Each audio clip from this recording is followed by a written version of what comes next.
Si je te dis Muscle Beach, je suis prêt à parier que tu penses à Venice Beach, aux haltères en plein air et aux bodybuilders qui s'entraînent. Sauf que le vrai Muscle Beach n'est pas du tout à Venise. Pour retrouver l'original, il faut remonter dans les années 1934, au large des côtes californiennes et plus précisément sur la plage de Santa Monica. Et à l'époque, je te le dis tout de suite, oublie les gros bodybuilders. Ici, on retrouve principalement des acrobates, des gymnastes, des haltérophiles et éventuellement des passionnés de culturisme.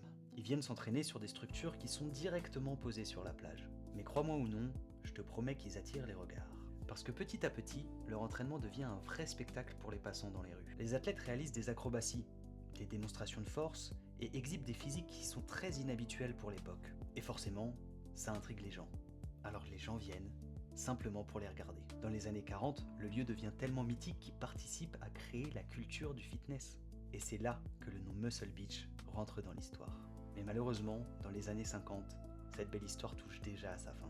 Les structures du site historique se dégradent petit à petit, alors la culture de la musculation va décider de se déplacer à quelques kilomètres de là. Et devine où?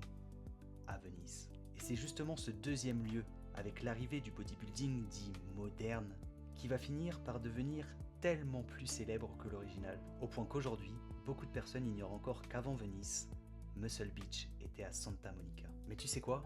Le plus fun dans tout ça, c'est que le site historique sur la plage de Santa Monica existe toujours aujourd'hui sous le nom de Original Muscle Beach.